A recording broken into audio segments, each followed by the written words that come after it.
In addition to that, we're also setting new standards to boost fuel economies for new vehicles sold in America. Within 5 years, we're going to travel 10 miles more on every single gallon we have because the average fuel economy of 49 miles of the gallon is going to be required. That means hundreds of dollars in savings for families at the pump.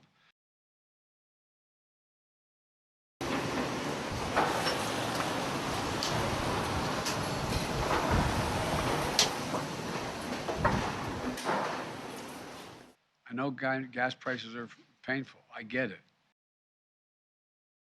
My plan is going to help ease that pain today.